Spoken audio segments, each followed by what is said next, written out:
So people keep asking me, do I have a recipe for kombucha? How do I make it? Stuff like that.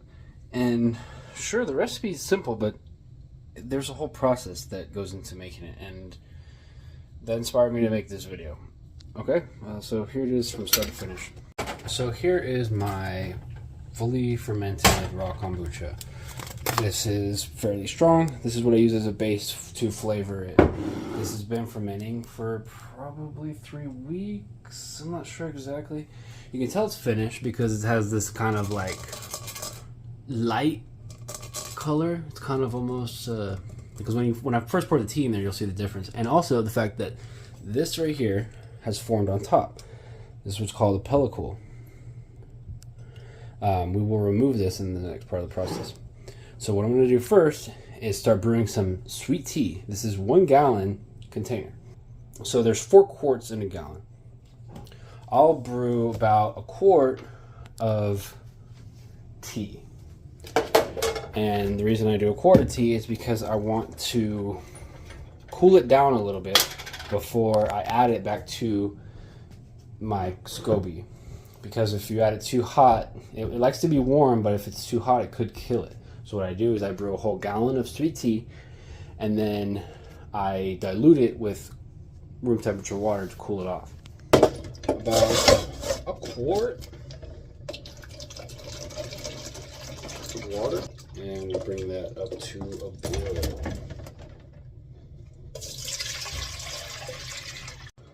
And now meanwhile, what I pour into these jars is just this raw kombucha starter, for the most part, and then a little bit I put the flavoring, and this is also when I refeed the kombucha, so that's whenever I add the flavoring. This time, let's do peach chai, because fuck it. The raspberry hibiscus turned out really fucking good, but I'm going to try a different flavor this time just to mix it up.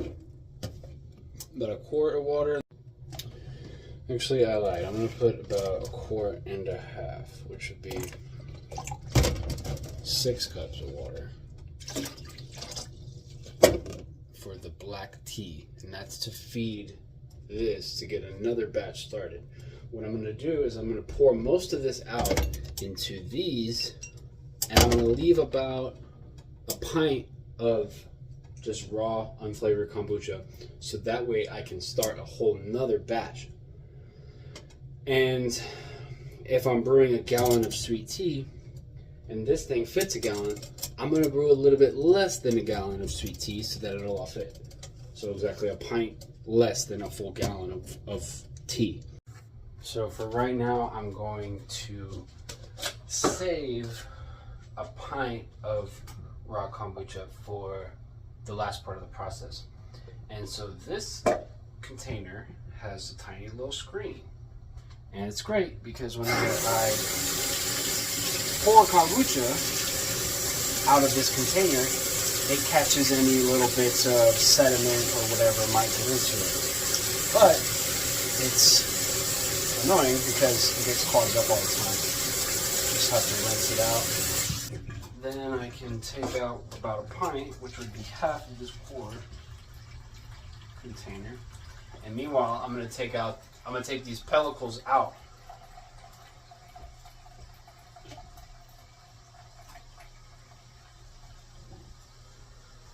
This part is not essential to the process of brewing kombucha, although I've been told that these things make it faster when starting your own batch.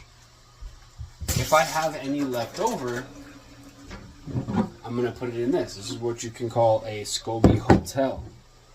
This thing has really super strong fermented kombucha it hasn't been fed in a really long time, so it's probably very sour, and it has old pellicles.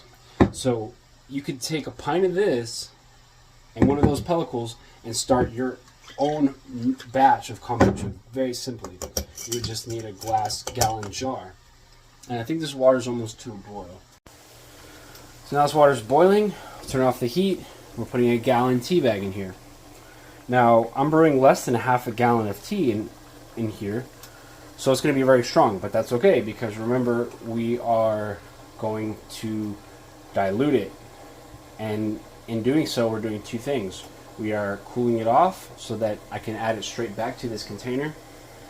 And we are making it a bigger amount.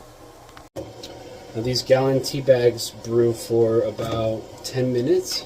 I'm just going to leave it alone, let it do its thing, and then I'll add 1 cup of sugar. Now our other pot is nearly boiling, and what I'm going to add to this one is my tea flavor. For this one, again, we're doing chai tea. So for 1 quart of water, I'm putting 5 little bags of chai tea. So we're going to brew it like just regular chai tea, and then once it's finished, we're going to add a little bit less than a cup of sugar, maybe like 3/4 cup. And so what that's going to do is make almost a syrup. And so that's only the flavoring that we're going to put into the bottles to start what's called the secondary fermentation process. And that is what gives the bottle and the kombucha its flavor, first of all, and second of all, the sugar gives it the carbonation. These bottles are really easy to seal. And so since it ferments in this bottle, the SCOBY is sitting there and it's eating that sugar that we introduced to it, and it's basically turning it into different things that give kombucha its flavor, lactic acid, whatever kinds of acid. I'm not sure exactly what they all are. But so it's eating the sugar and the tea, and meanwhile flavoring the kombucha and carbonating the liquid. So this one we're gonna let, the package directions says 3 to 5 minutes, so we'll just give it about 5 minutes and I'll let you know. So this one still has about 6 minutes. So I guess while we're waiting, I can start filling these bottles up with raw kombucha, and we can flavor them last. Now, I have no recipe or ratio for this. I just kind of eyeball it, but I'd say it's probably about a 1 to 4 ratio. 1 being the flavoring that you're feeding the kombucha with, and 3 being the raw kombucha. And like I said, I don't even measure this. I just kind of go by feeling. Okay, I have to keep rinsing out this freaking cover because it keeps getting clogged. There's all kinds of bits of stuff in there floating around that I don't want into these bottles.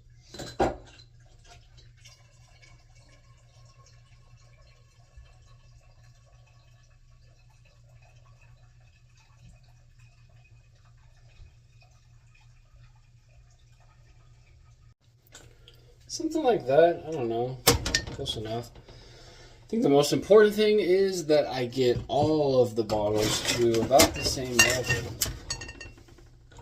So that's what I'm going to try to do. Something like that. And I recommend, if you want to do this yourself, to get some bottles like these. But I also reuse these bottles. The problem with these is that these caps do not hold carbonation nearly as well or as easily as these do. And it's more difficult to burp these bottles. And I'll tell you what I mean by burping here in a second. I try to screw these on as tight as I possibly can so that it holds on to every ounce of carbonation that it possibly will. But I just want to say that these are really good for brewing kombucha at home too, and the secondary fermentation process. And my timer just went off for my sweet tea, so it's been steeping for 10 minutes. So I'm going to take this bag out. I'm going to get as much of that tea out of there as I possibly can. And so I've heard that kombucha doesn't really like stainless steel or plastic, so I choose to use only glass and wood whenever I do the entire brewing process. I don't know how true that is, but it's just what I prefer. So with the sweet tea, I'm going to add a cup of sugar. And that seems like a lot. For me, I would never drink tea that was that sweet. 1 gallon for a cup of sugar. It's crazy to me. But with kombucha, the SCOBY eats the sugar. So when you end up drinking it, it's actually a lot less sugar, maybe even no sugar by the time the process is finished. So at this point, I'm just trying to dissolve the sugar. And I put it in when it's still nice and hot so it dissolves nice and easy. And remember, we only put 1.5 quarts of water to brew this tea, so it's extremely strong. But that's okay because we're going to dilute it. And so since this is ready, this chai tea must be ready too. So same thing, I'm going to take all these bags out. And this should be not quite as strong of tea because it's only 1 quart of water. But with this, we're going to add the fruit to it. And that's going to, we're going to add the sugar and the fruit. And we're going to cook the fruit down to make like a syrup out of this. And that's what's going to feed our kombucha inside its own little bottle. And so I've never measured this out, but I've found that, I don't know, again, a whole cup and 1 quart sounds like a whole hell of a lot. But so what this is doing is this is helping add carbonation to the end product.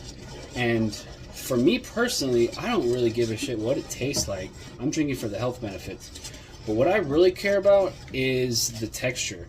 Whenever it has a lot of carbonation from natural fermentation, that makes me really excited. So right now I'm going to turn the heat back on high and grab the fruit.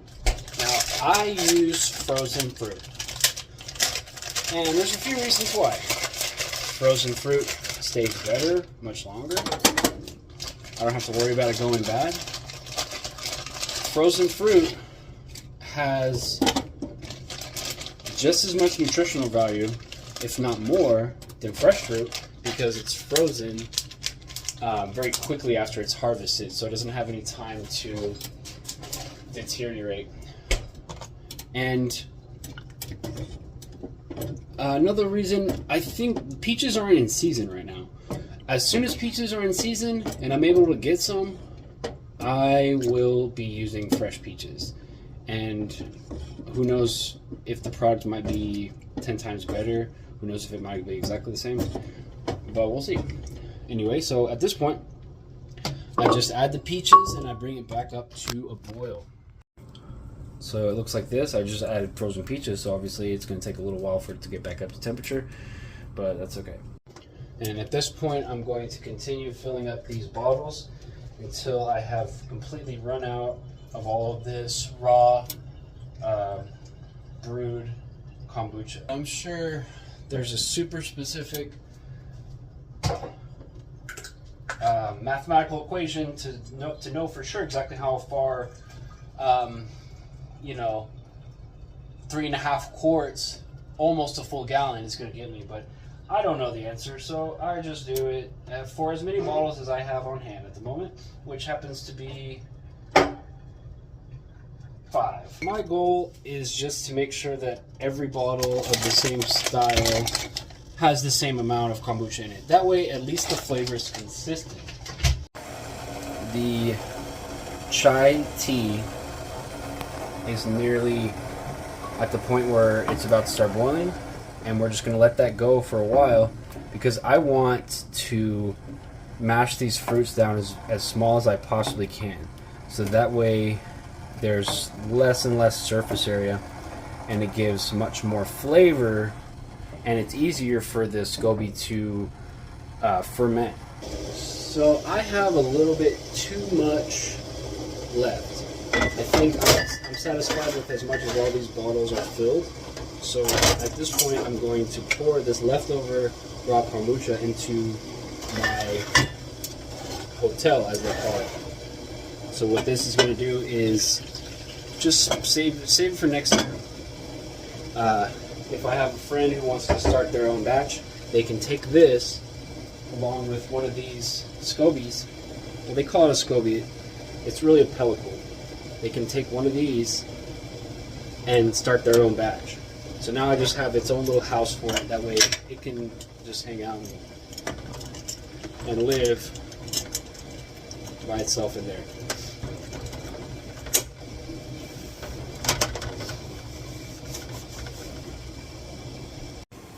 At this point, this is rolling, boiling. I'm going to turn the heat down quite a bit because I don't really want to cook these peaches. I just want to soften them up as much as I can. So I'm going to let it simmer, because what's happening is it's reducing, getting all that flavor from the peaches, and concentrating. And at this point, I'm going to add my sweet tea along with some water into the batch that I use to ferment it. So if we put 1.5 quarts, we're going to need, this would make it 3 quarts. 3 quarts of water. No, sorry, 2.5. Another half would make it 3. And so I want 3.5. So I'm going to put a whole nother quart of water. And again, what this does is this dilutes the super strong tea, cools it down a little bit so that it doesn't kill the SCOBY, and completes the entire batch. I got a big old funnel for this. Put it in the sink so I don't make a mess, and pour this straight in.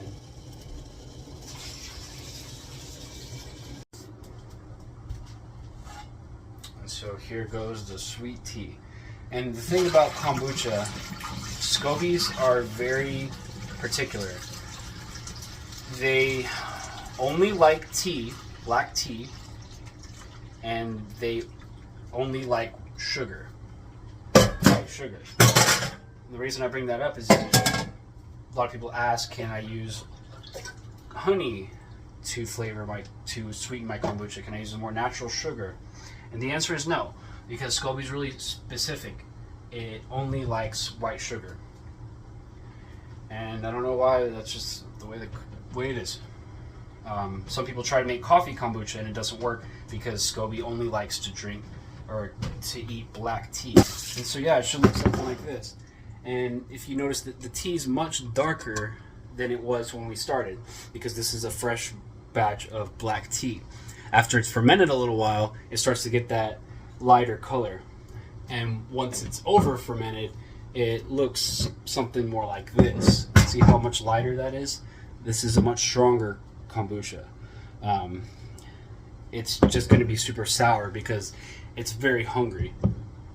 So this, in less than a month, will become an entire gallon of raw, unflavored kombucha. It's kind of difficult for me to film this, but I just kind of wanted to show you what I'm doing.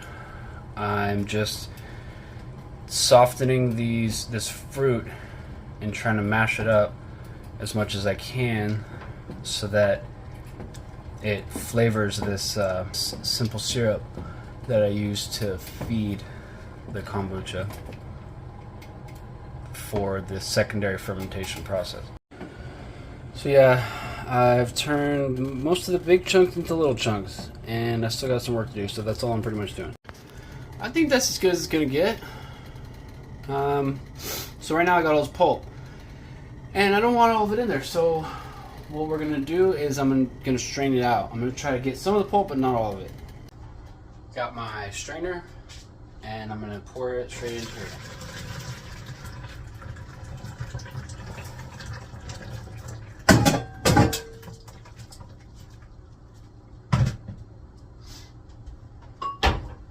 Still got a ton of sugar and flavor and stuff in all of this.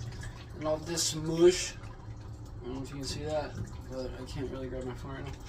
I'm gonna pass it through this strainer so I can get as much of that out of there as I possibly can. And meanwhile, I'm getting some of that pulp down through the really fine stuff down through this strainer. And so that's about as much as I'm willing to get in there. I'm just gonna throw the rest of this away.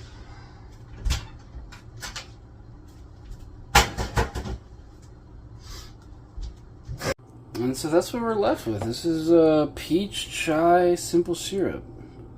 And so my plan is to see how far I get with this much and then go from there.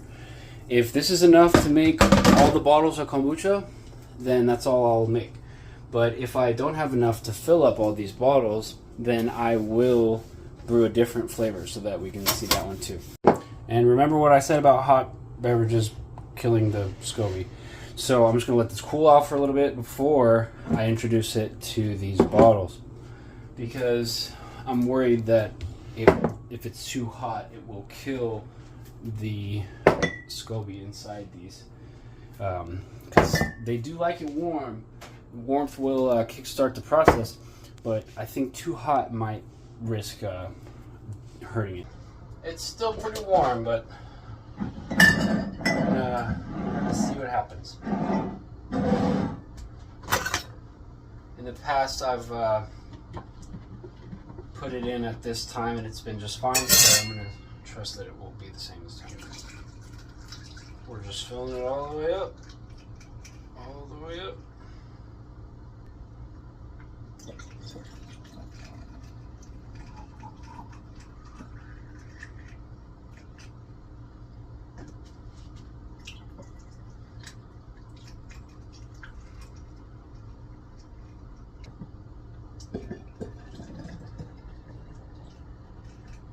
Looks like we are not gonna have quite enough to do all four, which is unfortunate, but I guess it gives us an excuse to try a different flavor.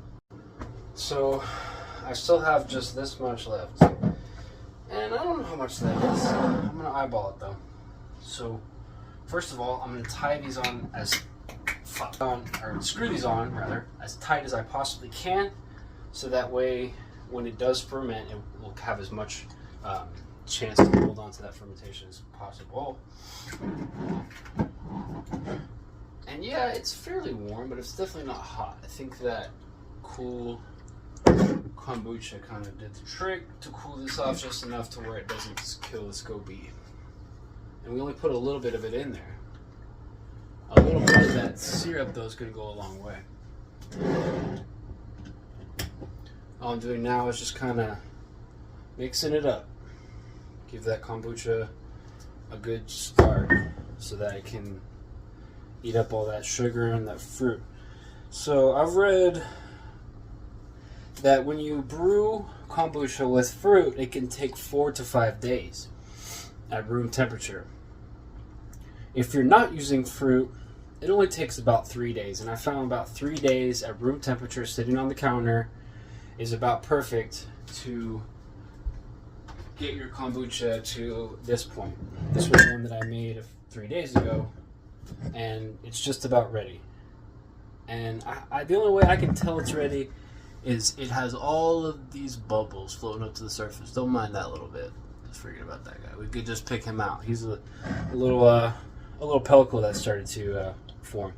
And so you'll know that it's carbonated because when you open it, it makes this little sound. So,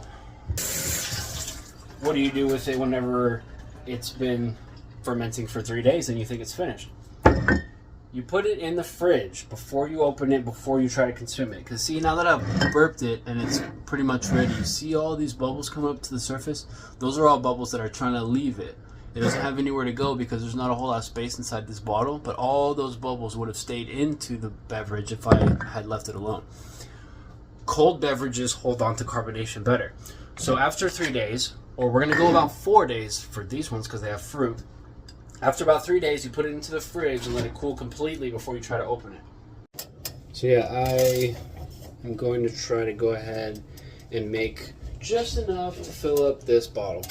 So we're going to call about half a quart. I don't know, shit. We'll see. And so this recipe is going to be way different.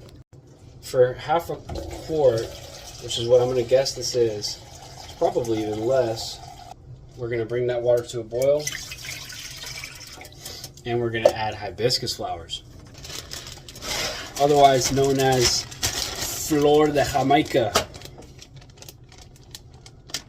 So for a quart of flavor, last time I think I put a 1/4 cup of flowers.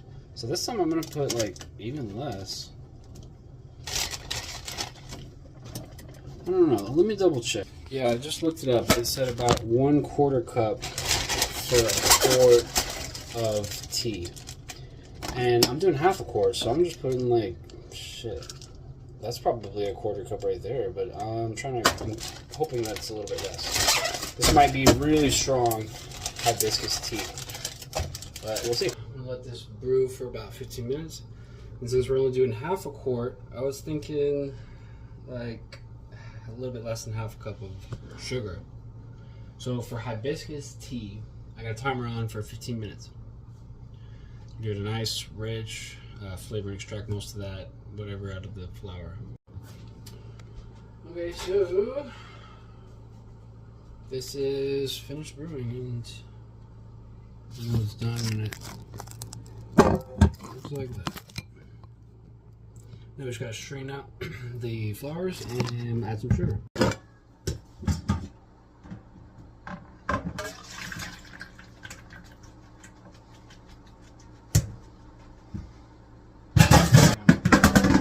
Back to the saucepan and add the sugar and add the fruit so I can heat it back up. So this is going to be raspberry hibiscus. And I use frozen fruit for all the reasons that I mentioned earlier. This is not very much tea, so I'm not going to put very much. Maybe this much. A good handful. That should be plenty. Same as before, I'm just going to bring it back up to a boil and mash it all up so it has a chance to take on all that flavor. Just like before, I'm just turning some big pieces into small pieces. It's about at the point where I can't really do much more. I think I'm gonna call it good. It's just raspberries, sugar, and hibiscus tea. I think this one's gonna turn out really good. Yeah, we're gonna call it good. I'm gonna strain out the last little bit of these raspberries, and just like before, I'm gonna try to get as much of this liquid out as I possibly can. As much as I possibly can, that way we don't waste any. And one thing I learned with raspberries, they have much more seeds than peaches. Obviously, peaches have no seeds, in the frozen ones at least. So these, you won't be able to get nearly as much out as with the peach. So you got all these nice seeds. And I mean, this is perfectly good to eat if you wanted to, I guess, but this has entirely too much sugar for me, so I'm going to just leave it. And this is what we're left with. Raspberry hibiscus simple syrup. And again, it's super fucking hot. So we're gonna let it cool off for a little bit while we wait. And I fucking hope that's enough. I should have measured something. Hopefully that's enough to fill up this last bottle here. Hopefully, I mean, what do you think? I don't think that's enough. It's the moment of truth. Let's see. I don't think that's gonna be enough. Ooh, let's see. Oh, is it? Is it? That is plenty. We made a little bit too much.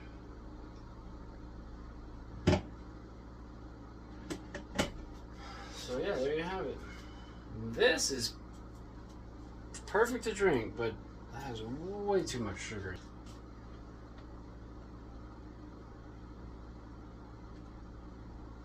I wish I had like another bottle. I guess I could just save the rest for next time. Anyway, same as before. This one's got a much prettier color because of the hibiscus. But yeah, I'm just gonna leave this out for, let's say, 4 days, and we'll come back in the end and let you know.